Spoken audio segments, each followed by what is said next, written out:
growth trajectory for the region. And just to speak to us, we're joined by Peter Ngahu, who is a senior regional partner at PwC. Peter, thank you so much for speaking to us. Maybe one of the things that we want to understand is, what was the aim of this report? The agenda of the Global CEO Survey is really to talk to CEOs about what are the things they see in the global economy, in the businesses that they run, and what are the issues that are top of their minds.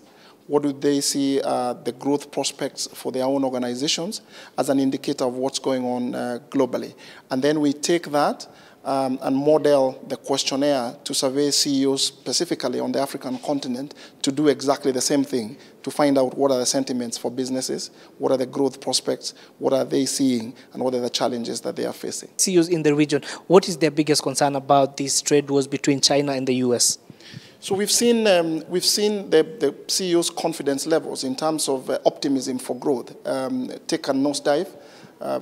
When you compare to what happened when we ran the survey a year ago, there's a level of pessimism that is crept in. And clearly, you know, what's going on geopolitically is not something that businesses can afford to ignore. All right. Now, for a very long time, local CEOs have been complaining about the issue of mismatch between the skill sets that they're currently getting, especially from graduates in the country.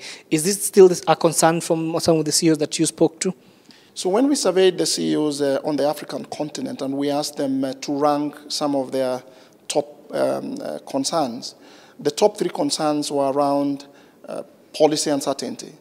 That came right at the top. The second one was skills gaps, and that's related to the question you're asking. And the third one was around regulation and the prospect of over-regulation in the markets in which they operate. So clearly, you know, policy uncertainty for businesses, top of mind. Skills gaps right there at the top of mind of CEOs. When we dissect the skills gap issue, I think the issue is more around some of the emerging technologies and the skills base that employees that CEOs are working with possess, which then tells us there's an opportunity to actually upskill the population of workers across the African continent to acquire new skills and new capabilities so that they can then grapple more effectively with the issues that are emerging. So that's what we are seeing. We are seeing CEOs telling us skills gap is an issue.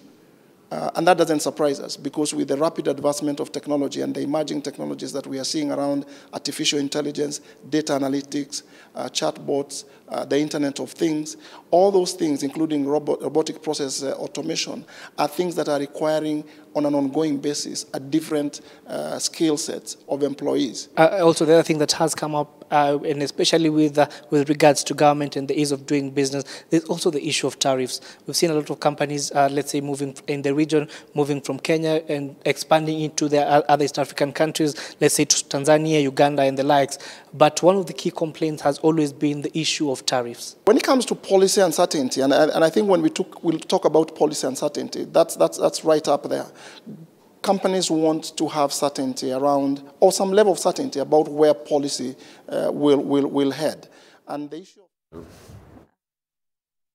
Well, now we have the discussion of the day, and as I had earlier on told you, we'll be discussing about the plastic business in Kenya. And in studio with me is Geoffrey Hobbs, who is the MD Indigo, and he'll be telling us more about the plant you're about to launch. Hi, thank you. First of all, welcome.